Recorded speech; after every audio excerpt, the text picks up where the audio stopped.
Good morning, everyone. My name is Paul Wyman. I'm the immediate past president for the Indiana Association of Realtors, and I want to welcome you all this morning to the beginning of our campaign for a yes vote on question 1. This morning's rally has been set up by a grassroots effort and an alliance and a coalition for the Hoosier Property Tax Reform Alliance. And I'd like to tell you who is a part of that alliance so that you all understand that it's Hoosiers and organizations from all across the state of Indiana. The alliance is made up of David Fagan, International Union of Operating Engineers, Local 150, Eli Lilly and Company, the Indiana Apartment Association, the Indiana Association of Realtors, the Indiana Builders Association, the Indiana Manufacturing Association, and Kip Tom from Tom Farms LLC. It was just several short years ago that Hoosiers around the state of Indiana found themselves in the midst of a property tax crisis. Hoosiers opened up their property tax bills and were shocked to find that in many cases their bills had doubled and in some cases tripled. Without any prior notice, without any ability to do some prior planning for the year with their family budgets, they were forced to make financial decisions as to how they would make those payments on their property taxes. For some families, those decisions were difficult. It wasn't about giving up some wants. For some families, the amount was truly about giving up some of their needs. Our grassroots effort started a couple years ago with a rally at the State House, when Hoosiers from all over the state of Indiana descended upon the state capitol and had a rally to send a message to the state legislature that enough was enough, that the uncertainty and the shock of that property tax crisis should never ever happen again in the state of Indiana. The message was very simple. Never again. Let's bring permanent protection. Let's provide a certainty to the American dream of home ownership. And let's send a message to the rest of the United States of America that Indiana is an awesome place to own a home and to live.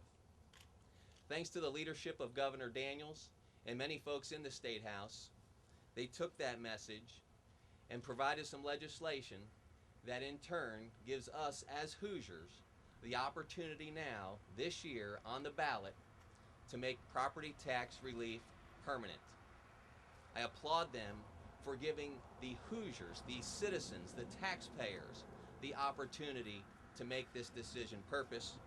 We have a lot of faith in the voters to make the right decision on this issue. There have been many previous efforts at property tax reform, but this time with question 1 on the ballot, we believe we will bring a permanency to the issue. Folks, keeping property taxes low does several things. It allows for home sales to happen, it stabilizes property values, and it enables families to budget accordingly. Today we're here at the Douglases' home. The Douglases are benefactors of the property tax caps. They are receiving the benefit of an annual savings of approximately $500. At a time in our economy when every dollar counts, that $500 goes a long way to providing needs for a family. It provides a predictability for their family budgeting. I cannot thank the Douglas family enough for opening up their home to us today and for being willing to share their story with us. So without further ado, ladies and gentlemen, if you would please do me a favor and give a warm welcome to Denise Douglas.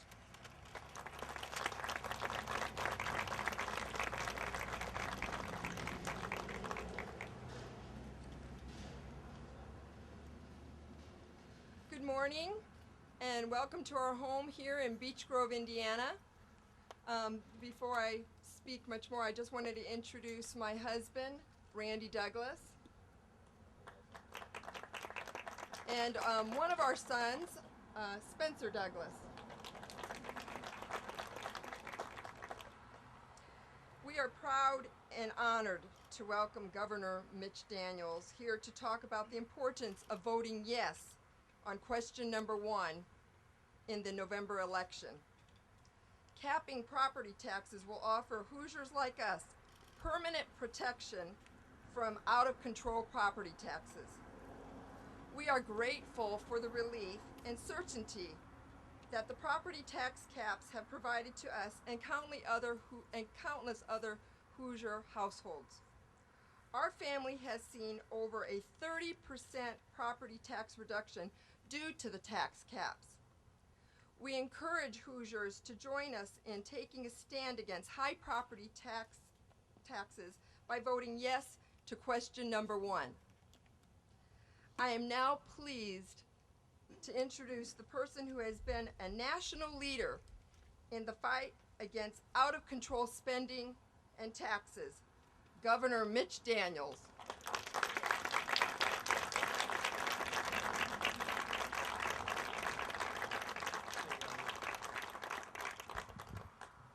This is going to be quick for 2 reasons. First of all, because we got to get my buddy Spencer back to school. Down the street at Holy Angels. I don't want that on my conscience. I ascertained he had a really excellent midterm report card, and I don't want that slipping because we kept him out too long this morning. The larger reason is that today is absolutely not about me. I'm here only at the invitation, the kind invitation of the Citizens Coalition, which is your host. And my role is purely honorary, but I was happy to accept it on that basis.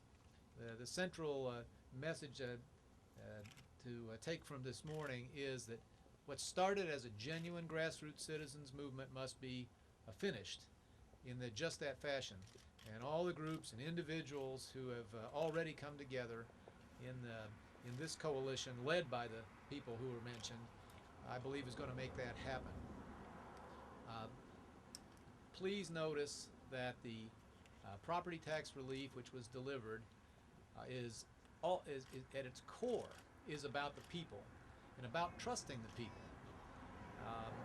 Not only by leaving more dollars in their pocket so that they may spend them as they freely see fit, but also it leaves with them imperative to recognize the decision and the flexibility to change that if needs are different through the referendum process.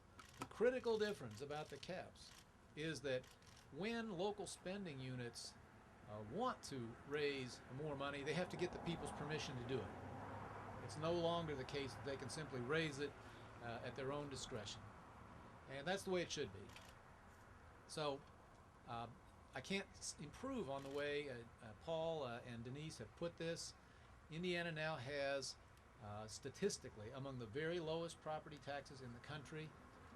We want to make them stay there. We want to make sure that they stay there. And we will do that by rallying our fellow citizens to a resounding vote yes on 1 for the permanent protection that Hoosiers asked for and now are within 1 short step of receiving forever. Thanks, and all the people who made this possible, and I'll do everything you asked me to do these next 7 weeks.